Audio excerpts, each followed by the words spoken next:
Right, I'm going to invite now our three keynotes and Mike Stanley to join us up on stage.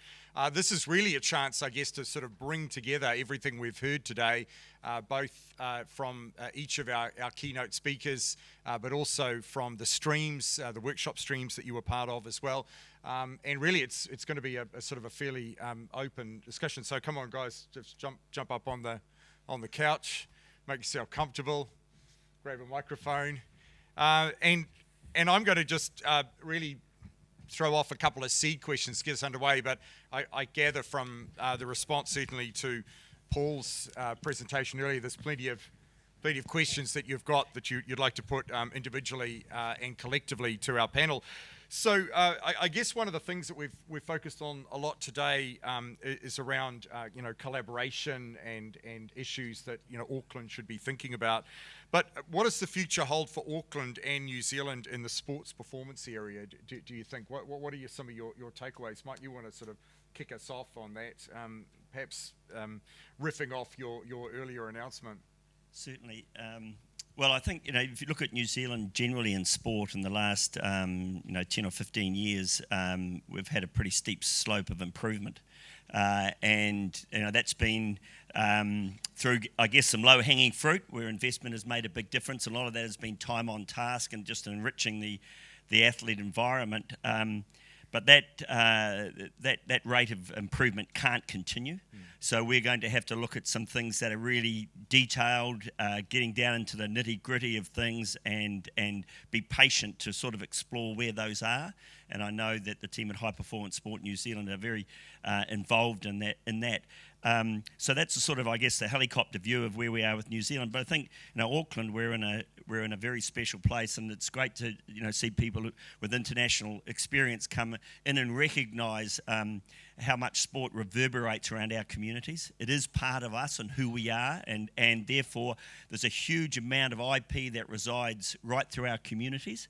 And if we can get some of those good ideas channeled up into our brightest and our best to look at new ways of thinking and new innovations, I think we've got a really superb opportunity. And I guess that's the idea of trying to get as many of these people together in one space alongside an existing well-established entity like AUT Millennium with its partners, and we can really do some exciting stuff. Anton, in your presentation, you referred to some of the growth that Microsoft sees. Clearly this has long-term economic benefit as well as being good for sport. Yeah, certainly. I think there's always been a Kiwi attitude of problem solving, and so it's been able to take that problem solving and working together as a wider group. And if you can deliver that, as in the case of Microsoft, we do things through case studies. As Paul said during his presentation, you need to be able to talk about what the benefit is for change. So, if we can bring that together, and share that, then that's where the revenue opportunity is going to come from. But it's not going to be easy. There's going to be a lot of failures. There's going to be a lot of ideas that don't go anywhere. So, as long as the investment is there to facilitate that, and also the acceptance that not everything's going to work, then got a good crack at being world leading in this space. Paul, Brian, anything you want to add to that? I think we'll only continue to win if we focus, and I think talent identification early on will help us on our AUTs working on that, getting out to schools and identifying who's maybe genetically predisposed to excellence in a particular sport. I also think collaborating with international companies to give us the reach. We can think we're innovative if we stay within our fishbowl. I think we need to test that against the litmus test of international competition at a business level. One other question I had was, should Auckland seek to differentiate its offering in this area, through specialisation, or is it more of a sort of a generic approach, do you think? Well, I'll have a crack at that. I think being involved in this project, we can't take a top-down approach. So I think it's going to be very difficult to structure it from a governance group. I think it's going to be much more organic than that. It's going to come from the communities of interest that reside within Auckland and within New Zealand, and there will be pockets of strength which we need to be smart enough to augment whatever capability we need around them, whatever resourcing around them. That's how I see it anyway. Yeah, probably the big one, if you're talking about collaboration, there has to be a dependency. You're not going to just collaborate or partner with someone if there is no differentiation. So if I think about Auckland, like what's going to be your competitive advantage from a sporting point of view, but also what's your competitive advantage to make you the people that everyone wants to collaborate with? Mm-hmm. And if you look around the world, there's a lot of buildings with high performance centres written all over them, right? But what's going to be special about this? And that point of differentiation might be playing to the white space that not many people are comfortable with. And one of the things that we're pretty good down here with Anzac Day is we have a crack, you know, we try things. So if you look at what makes New Zealanders the people they are and Auckland a special place, potentially playing to that white space of being a little bit more bold with some of the things that you're looking at. Because there's not many people that are comfortable with being that uncomfortable in an innovation space. Good point.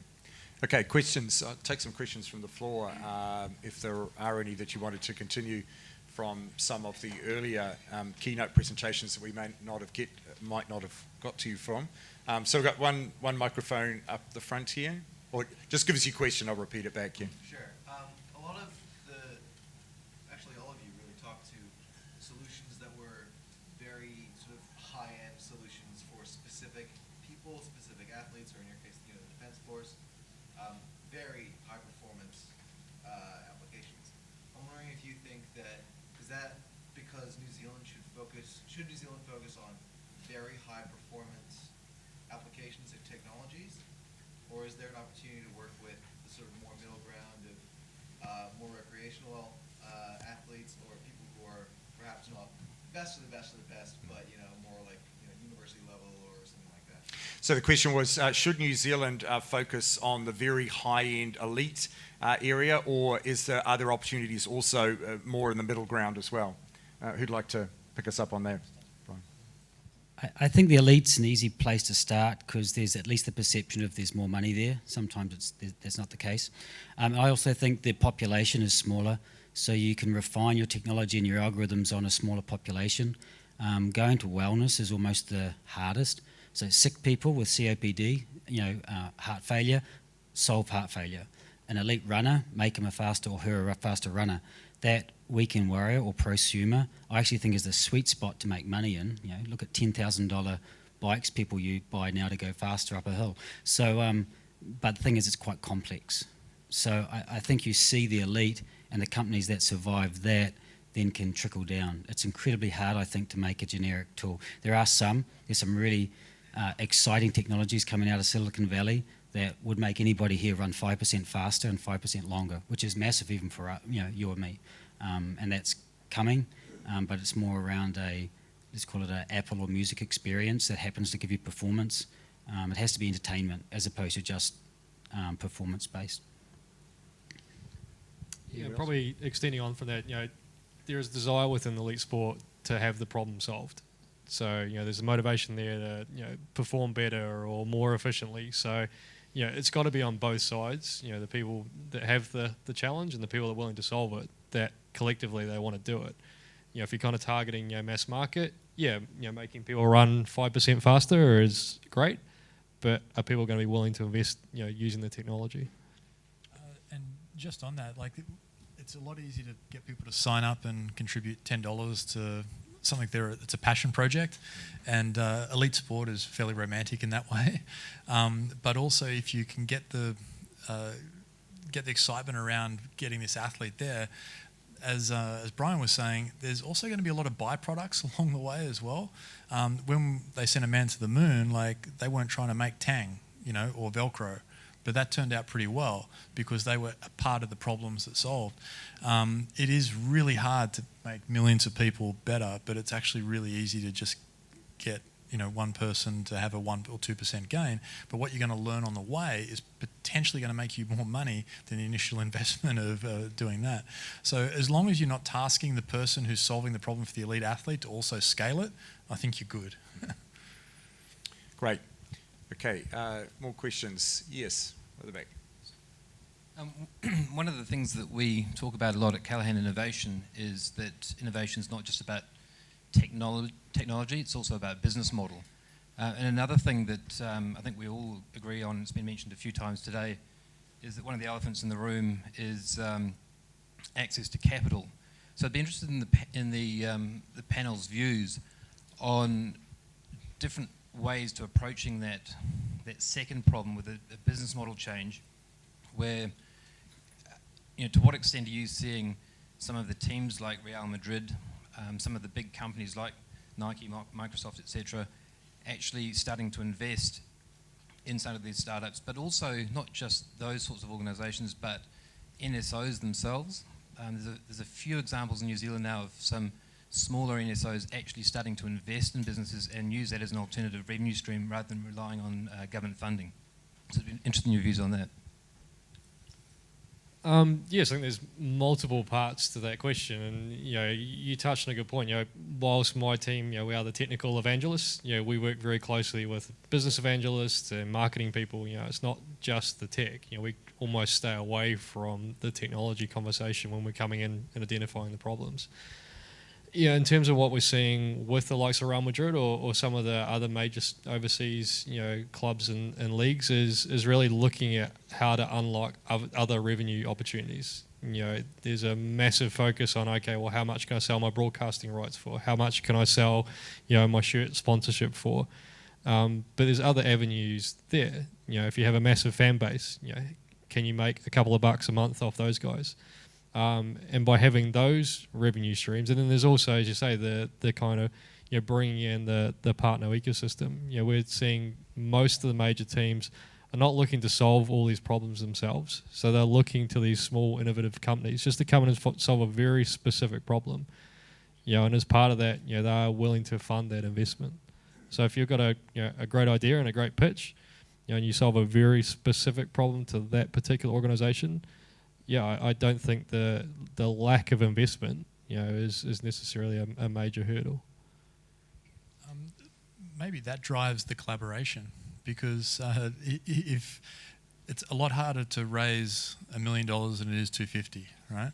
So maybe looking at what's the higher project where you could play to your strength, another startup could play to their strength, a university could play to their strength, and you all float the boats up, rather than a forced collaboration or a collaboration for charity. Looking at how could we do this together to actually blow this out and increase the value, because the value to a university or the value to a business or the value to a startup or the value to an investor are all going to be very, very different. But if you can all profit, then I think that's that's the nirvana. Yeah. But we often don't think of who else would value from this technology. Brian. I think if you have a good business model, I don't think there's a shortage of capital either in New Zealand or elsewhere. I think also a lot of the value to, say, a Nike may be to marketing, not to their product. So everyone becomes a consumer when they deal with a brand, and it's like, well, understand their business model and why they're doing it, and it may not just be to sell 100,000 more shoe pods. And be warned also, with all due respect, the people that went with shoe pod out of MIT to Nike didn't walk away with much money. The deal was actually based on gross margin, and the deal they did with Nike basically gave them away because it sold more shoes. So you have to understand some of the business models of your partners as well. My personal rule is 2 startups doesn't equal success, because the chance of failure is multiplied. And also the risk to a startup is time, because you're burning cash. A risk to a large company is coming out with a crap product, and so they're happy to delay a season. So those 2 things work against each other as well.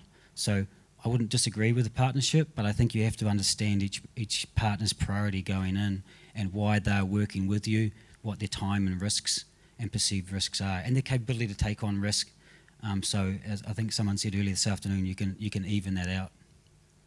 Thanks, Brian. Right, we've got 5 minutes left, so just take a couple of last-minute questions. Yep. Yeah, Paul, I really liked your presentation when you went around and talked about all the athletes' problems. Defining that problem, I mean, was it that simple? Did they really know that I have to be on court more, or it's about giving me the ball? And I'm interested in the other panel's views on how easy it is to really define that problem. No, it's not always that easy to define it. I thought I spooked you a bit too much with that opening slide with the complexity, so I was trying to dumb it down a little bit. But again, like the the point about thinking is free, to be able to spend a little bit more time thinking about the problem rather than rushing in trying to solve what you think it is, because I think, as I was saying, clarity equals speed, like getting it down to, hey, we just need to help the athlete over the last 30 metres. They got the first 60 covered. What are the problems that are unique to that? I think, that's problem solving 101. Take a big thing and break it down into small little parts. And what we did is, have you ever heard of the Snow White principle? So when Walt Disney was making Snow White back in 1936, it was the production house's first full-length feature film. And he said, I don't know how to make a full-length feature film, never made one, I can't see many examples, bit arrogant, but he said, but we're really good at short stories, so we're going to take this script and we're going to break it down into 42 short stories and obsess each one of them like a short story. Then we'll step back and look at how we weave it together. And I really like that approach, so we took the 100 metres, and we did it recently for the marathon, and we just broke it down. We took the 100 metres and broke it down into 12 chapters. And each of them, what would be the one thing that we would do at this point? What would be the one thing we'd do at this point? And by doing that, that allowed us to step back and say, okay, this is the one we focus on. Because often, like if you take cycling, for example, there's no way we would have had the breakthroughs with Chris Hoy if we were trying to do it for the Tour de France cyclists.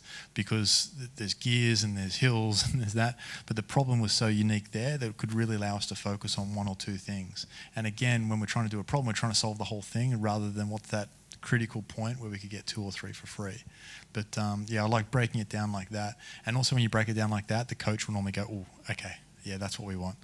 So if you take the run without consequences, there was a little bit of Snow White in that. So Paul, just on that point, does Nike have a particular methodology that it follows in terms of understanding, getting to the essence of the problem with an individual athlete, or do you work, each case is separate and individual? I think Nike's made up of a lot of different individuals, and everyone brings their own experience. We've got people from a lot of different backgrounds. I just like doing it that way, and I enjoyed diagnosis at university, and I sort of feel like the way of approaching that is fun. So, I don't think there's one methodology. Everyone's got a different approach. A designer's going to do it differently to an engineer, to a scientist, to a merchandiser, to a marketer. Yeah. So. Great. All right. So we'll take one final question if there is one, and then I'll have to wrap up in the interest of time. All right. Last question. Thanks.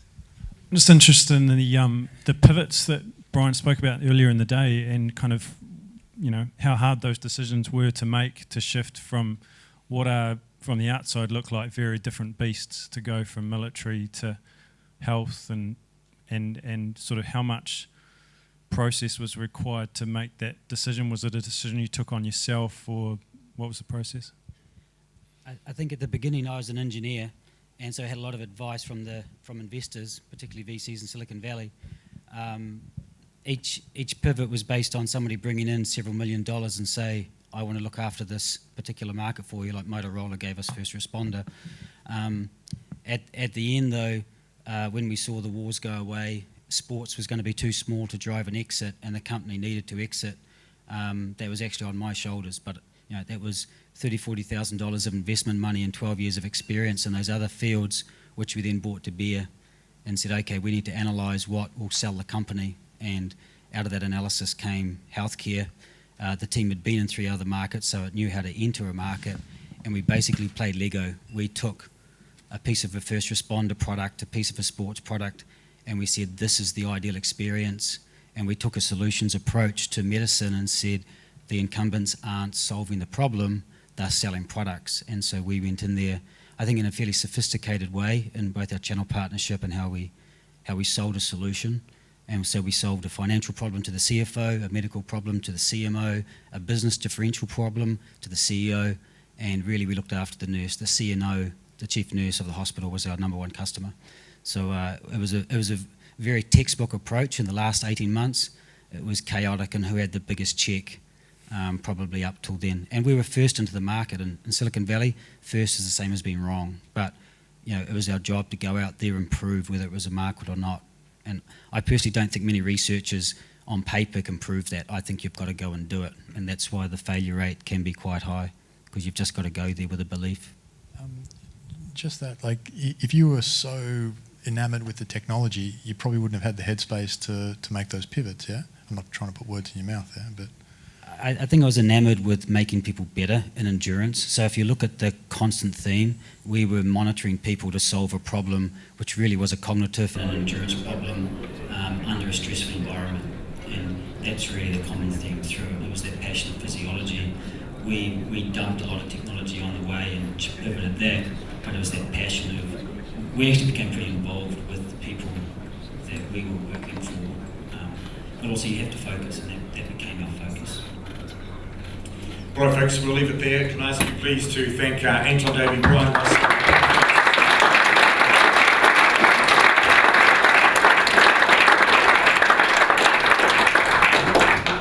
Great discussion, and thanks for those insights. All right, to wrap us up, can I invite Simon Yarrow from Callaghan Innovation to say a few words to head us on our way. Simon.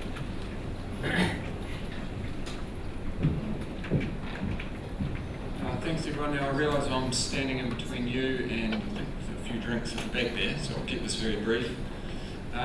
First of all, I'd just like to say how much, probably a little biased here because I'm on the organising team for today, how fantastic I think today has been.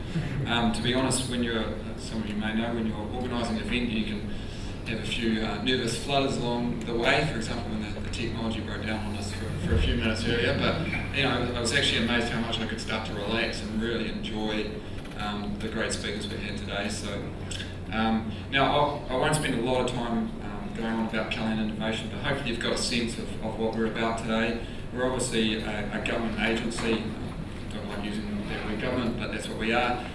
Here to support New Zealand business, help them grow through research and development, through technology and through innovation. And hopefully you've got a sense of that from today, both from the actual event today, from the C Prize, which Callaghan is driving, and also the Human Performance Innovation Centre, which we're supporting. But that's enough about that. My main task for today was just to do the thank yous to everyone.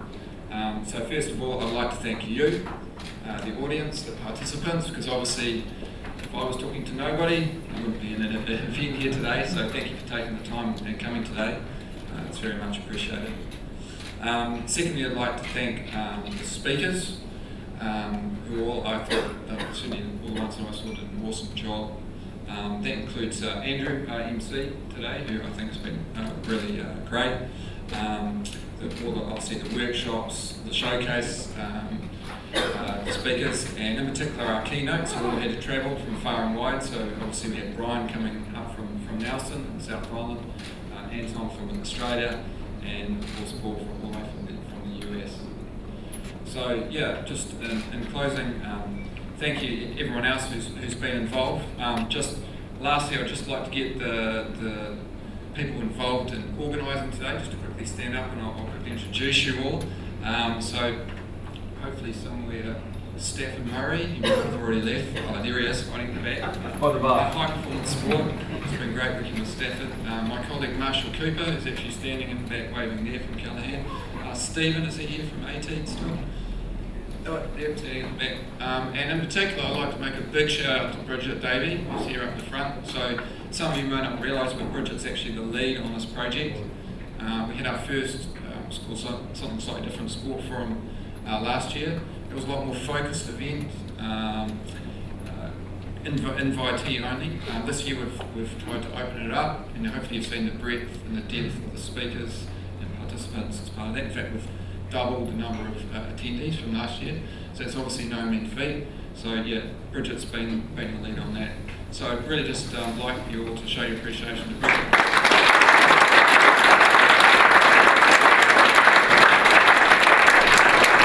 Perfect. Thanks very much, Simon. And I know I speak on behalf of you too that you know, these events always really infuse energy in us and make us realise actually just how much is going on in New Zealand. It was terrific hearing Paul Francis' comments from Nike that sometimes we perhaps you know, underrate our performance a little bit in terms of where we are positioned globally in terms of what's happening. So you know, let's take some of the thinking from today, some of the momentum that's been created, and obviously continue to execute in the way that you're all doing, developing businesses for the greater good of New Zealand. Now, there is drinks and refreshments served. Please do stay. We've got half an hour, some great opportunities to sort of network, continue the conversations that we've had today. Have a safe journey home. Ki te anō, and